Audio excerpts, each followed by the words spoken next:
2. Mentalidad racionalista. 2.1. Enfoques cristológicos y su repercusión en el exorcismo. Resulta interesante observar la relación tan directa que existe entre la cristología y la exégesis con la que abordaremos los pasajes exorcísticos de los sinópticos. Según sea la concepción que tengamos de Jesucristo y de cuál fue su misión sobre la tierra, así se interpretan diversos aspectos de su ministerio. Una concepción cristológica más humana, más social, en la que se minimiza el aspecto divino de su persona y se recortan las dimensiones espirituales de su obrar, conducen a una exégesis que tiende a interpretar como simbólico lo exorcístico. En esta forma de comprender el ministerio de Cristo, lo exorcístico pasa a ser parábola, una especie de midrash, en el que los hechos son un mero ropaje metafórico. Según esta concepción, la lucha contra el demonio no sería otra cosa que un lenguaje alegórico para expresar la única lucha real, la del bien contra el mal. Las relecturas exegéticas que se extenderán por las facultades de teología en la década de los 70 del siglo XX supusieron una ruptura con la cristología anterior. Hay una frase de Costa-Doat que, aunque referida a un autor concreto, Jon Sobrino, transmite la esencia de muchos autores de esa época, y cita: el método de la cristología de Jon Sobrino se sirve de las posibilidades actuales de la hermenéutica para que la salvación trascendente se haga realidad inmanente entre los pobres. Fin de la cita. Se afirma claramente que hay una nueva exégesis al hablar de las posibilidades actuales de la hermenéutica, y lo que importa es la realidad inmanente a este mundo. Resulta patente que para una cristología que se construya no desde el concepto de verdad, y por tanto de ser, sino desde la perspectiva de que lo único que importa es lo que afirmemos se haga realidad inmanente entre los hombres, fácilmente se considerará irrelevante la demonología. Y es que, como justamente indicaba Magnani, y cita, una mentalidad inmanentista se plantea interrogantes puramente intelectuales, adoptando, en el campo de la cristología histórica, una actitud antisobrenaturalista. Fin de la cita. Este antisobrenaturalismo no solo no respetó la veracidad histórica de los milagros de Jesús, sino que, siguiendo su propia lógica interna, puso en duda hasta su misma resurrección, considerándola no como un hecho histórico, sino como una, y cita, representación en el lenguaje del mito. Fin de la cita. Fuller escribió, y cita, decir que Dios resucitó a Jesús de entre los muertos equivale a hacer una afirmación mitológica que necesita una interpretación. Fin de la cita. Si se pone en duda la resurrección, cualquiera puede imaginarse qué quedaría de la realidad histórica de los exorcismos de Jesús. Sin embargo, a mediados de los años 90 se comienza un proceso en el que la cristología imperante en las facultades de teología vuelve a recuperar sus contenidos dogmáticos y por tanto su visión trascendente. Pero ya no se recobrará plenamente de su antisobrenaturalismo. Con no poca frecuencia los milagros, aun no negándolos globalmente, serán leídos uno a uno con una hermenéutica que hace de ellos reelaboraciones de la comunidad, lectura que afecta todavía más a los textos en los que aparecen ángeles o demonios. Habían pasado definitivamente los tiempos en que un exegeta, acerca de la fórmula Dios resucitó a Jesús de entre los muertos, podía escribir que Y cita, significa que Dios sacó a Jesús del pasado y lo puso en su propia contemporaneidad eterna. Fin de la cita. También habían pasado los tiempos en que se podían negar en bloque todos los milagros de Jesús, pero los exorcismos, para muchos, siguieron quedando relegados a la categoría de parábolas postpascuales. La exégesis será el gran método para releer el contenido de la fe desde una perspectiva liberal. Como escribía J. Losada, y cita, con este planteamiento, la discusión se traslada desde la perspectiva crítico-histórica a la hermenéutica, a la interpretación del sentido de la fe en la resurrección. Fin de la cita. Si la teología liberal ha hecho de la hermenéutica bíblica su instrumento más querido para una relectura de la figura de Cristo, frente a ella los teólogos y movimientos eclesiales que han insistido en la fidelidad a la tradición, calificados por los otros como conservadores, han insistido en la dogmática como clave interpretativa de la cristología.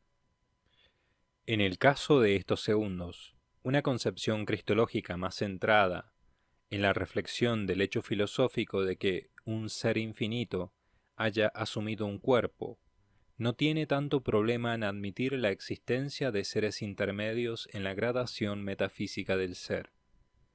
De ahí que la angeología y la demonología se aceptan sin problemas, por ende, también la faceta exorcística de Jesús. Desde esta perspectiva, se tiende a leer todos los textos evangélicos en su sencillez literal. Una vez aceptado el impresionante hecho teológico de la encarnación, no hay ningún inconveniente filosófico en creer algo menor, como el que pueden existir tanto un mundo de seres espirituales puros como actos de potestad sobre ese mundo invisible. De ahí que se admitan de un modo pacífico los relatos sinópticos acerca del exorcismo, la exégesis patrística recibida al respecto de este campo, así como la praxis litúrgica mantenida por la tradición. Los excesos cristológicos de los años 70 y 80 ya pasaron, y hoy día resulta tarea ardua encontrar a un teólogo católico que niegue la divinidad de Cristo. Pero cada teólogo, aun admitiendo la doble naturaleza de hombre-Dios, a la hora de examinar e interpretar los evangelios, mostrará una tendencia personal a entender la figura de Cristo de un modo más humano o de un modo más divino. Para algunos lo que importa es el mensaje del Mesías, no la realidad concreta de los hechos. Según ellos, incluso el mensaje ha de ser tomado globalmente, pues sus palabras son fruto de la revisión teológica post-pascual, no verdad histórica fiel a los hechos. Desde estas posiciones resulta difícil el diálogo teológico con ellos en defensa del exorcismo, pues para estos autores las escrituras han perdido su carácter de autoridad suprema, siendo sustituidas por la autoridad de la exégesis, la cual nos ofrecerá qué sea verdadero en esas escrituras. Un estudio detallado de cómo se aplican estos criterios precedentes a la exégesis del exorcismo no es misión del presente trabajo. Lo sería para una obra exegética. Pero dado que la cuestión de cómo se aplican estos criterios expuestos al campo concreto de los exorcismos de Jesús es el primer escollo al que se enfrentan hoy día este ministerio del exorcismo, vamos a ofrecer en el siguiente apartado una visión sintética de este desenfoque.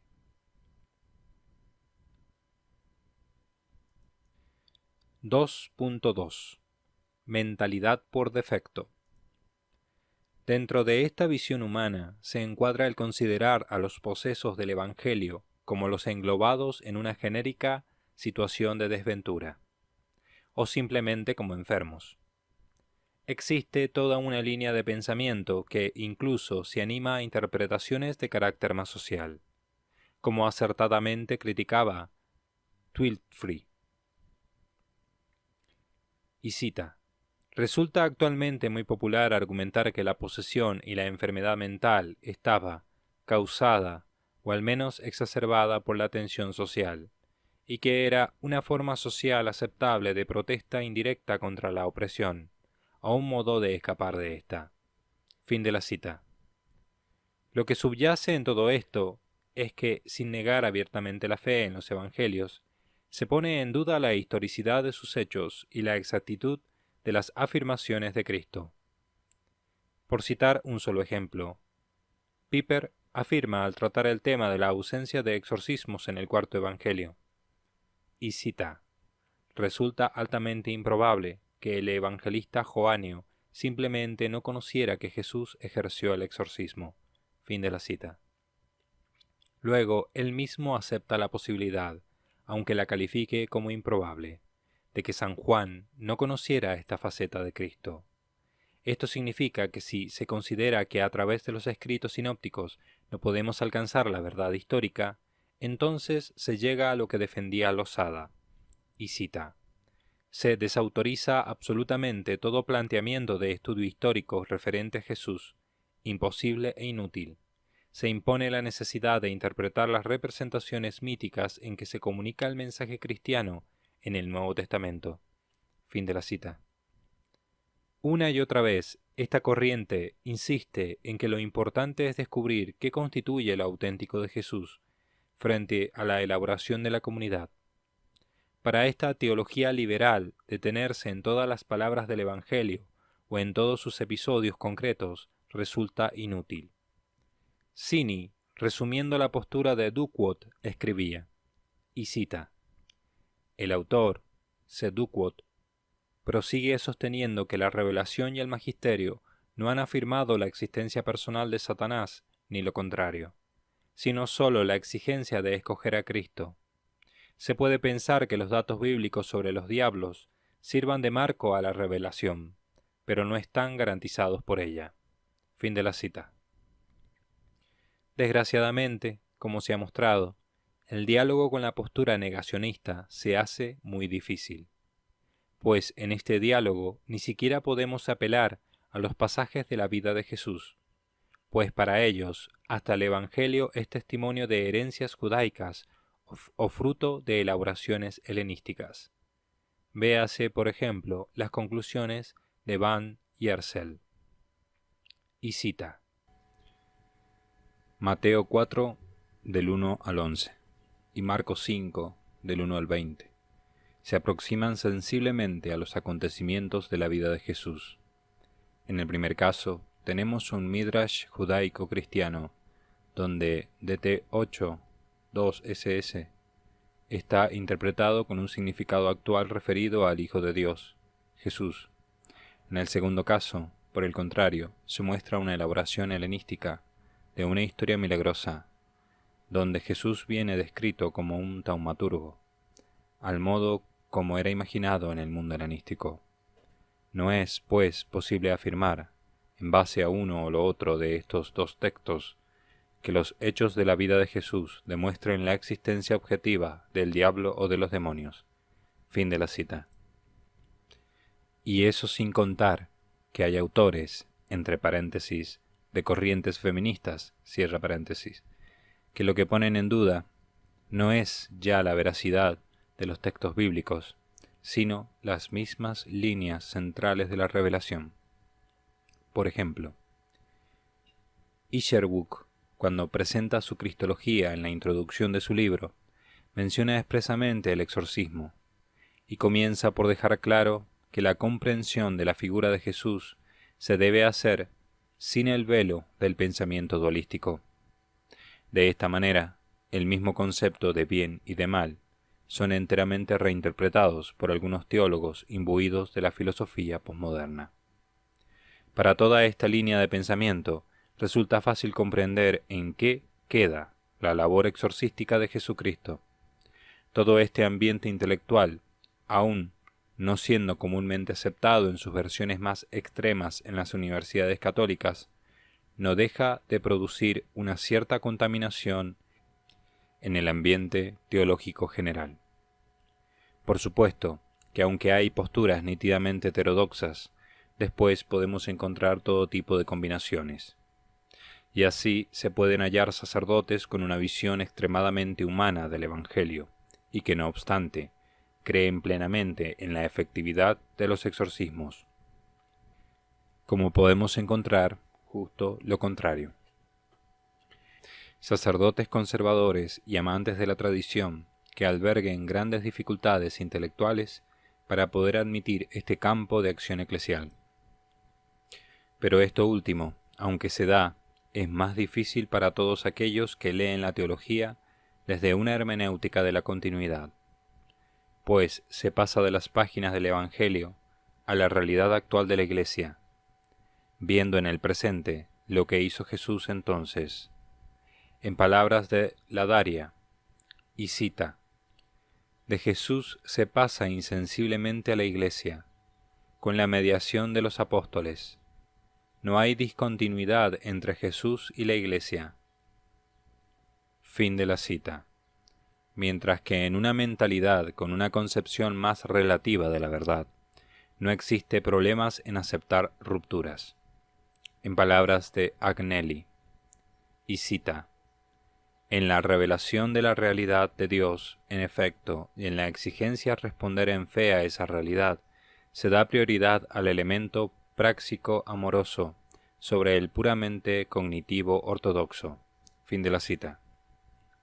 Por todo lo cual, resulta indudable admitir que estos dos grandes enfoques teológicos de forma ordinaria generan estas dos formas de comprender la labor exorcística de Jesús, y por tanto, de comprender a la misma Iglesia en general.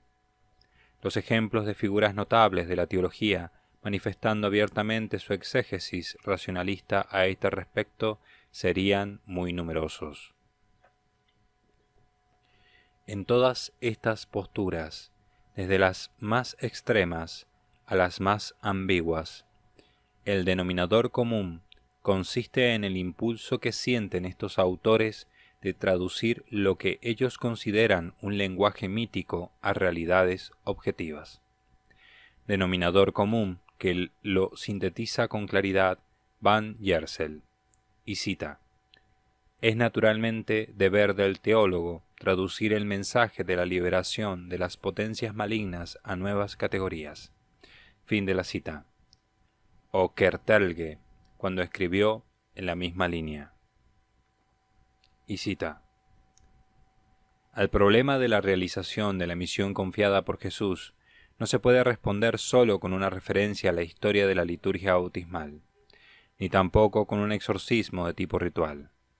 Si observamos los nexos que según la concepción neotestamentaria subsisten entre liberaciones y exorcismo, y si por otra parte recordamos el hecho de que los, entre paréntesis, obsesos señalan una situación de desventura más difusa, veremos que la obra redentora de Jesús persigue su fin respecto de esta situación interna, y por tanto se perfilarán otras posibilidades que consienten a la Iglesia el realizar el encargo confiado por Jesús, y que responderán a su verdadera intención, mejor que con una imitación puramente ritual de sus exorcismos. Fin de la cita. Esta exégesis racionalista olvida tres elementos que podemos sintetizarlos en estos puntos de la exhortación apostólica Verbum Domini. Las siguientes frases en cursiva son las afirmaciones de la exhortación apostólica. Las frases en letra normal que le siguen son adición nuestra. A. En cursiva. La escritura se ha de leer e interpretar con el mismo espíritu con que fue escrita. Letra normal.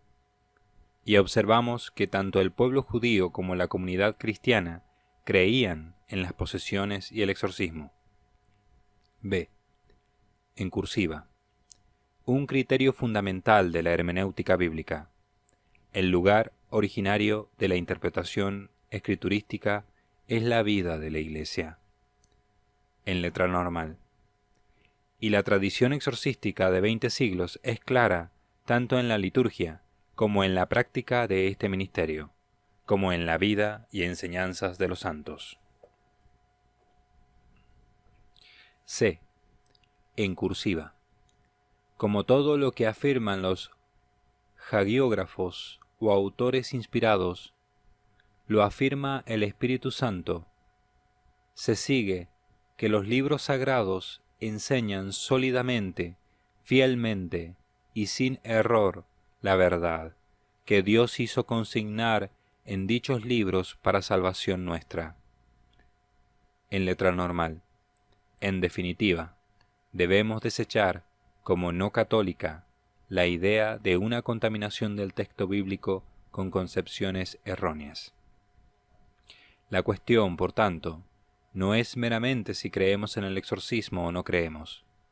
El gran problema que subyace en el problema planteado es si el exegeta es el que juzga la construcción dogmática o es el exegeta el que debe someterse al dogma.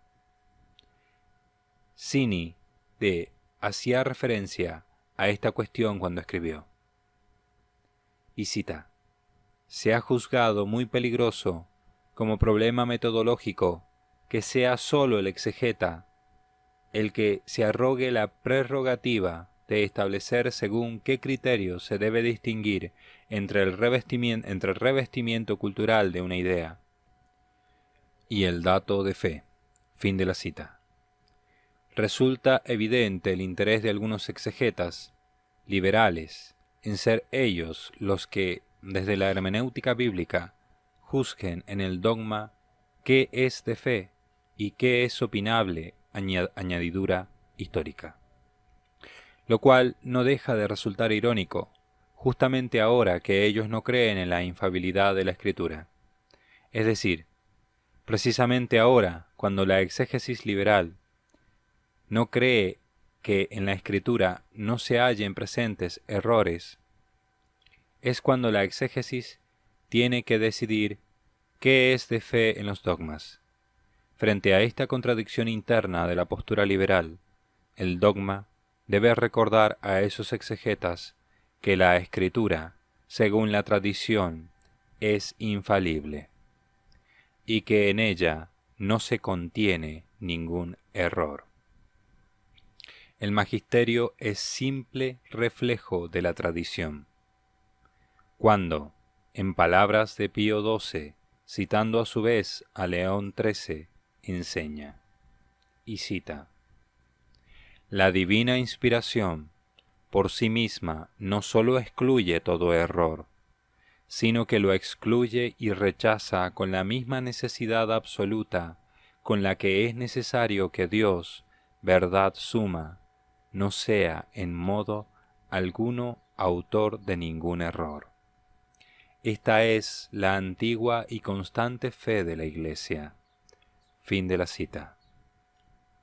La eterna discusión acerca de la relación entre dogma y texto revelado no es un nudo yortiano de imposible resolución. Por el contrario, Ratzinger recordaba, y cita, «El dogma, por definición, no es otra cosa que una interpretación de la Escritura». Fin de la cita. De estas palabras, Hahn concluía con razón, «El dogma», y cita, «el dogma es la interpretación infalible del texto sagrado». Fin de la cita. ¿Pero es la existencia del mundo demoníaco realmente un dogma? A esta pregunta respondió la Congregación para la Doctrina de la Fe en 1975, en el documento Fe Cristiana y Demonología, donde se encargó de recordar cuáles eran los contenidos esenciales de la Escritura y la tradición en relación al tema del demonio, concluyendo de forma rotunda que la existencia del mundo demoníaco es un dato dogmático. Y cita, «Por esto, hoy, cuando es puesta en duda la realidad demoníaca, es necesario referirse a la fe constante y universal de la Iglesia y a su fuente mayor, la enseñanza de Cristo. Y en la doctrina del Evangelio, verdaderamente, y en el corazón de la fe vivida, es donde la existencia del mundo demoníaco se revela como un dato dogmático». Fin de la cita. Algunos teólogos olvidan que lo que aquí se halla en juego no es meramente el tema del exorcismo, ni una interpretación exegética, sino la misma autoridad de la Iglesia. Y así recordaba Goscelino, y cita: «Ha de notarse que la posibilidad de las posesiones diabólicas está previamente asegurada por el hecho de no poder negarla sin desacreditar la conciencia humana de Jesús, y con ella el cristianismo, y sin poner en ridículo la tradición de la Iglesia, que ha practicado fielmente el mandato recibido del Señor de continuar su actividad de exorcista». Fin de la cita.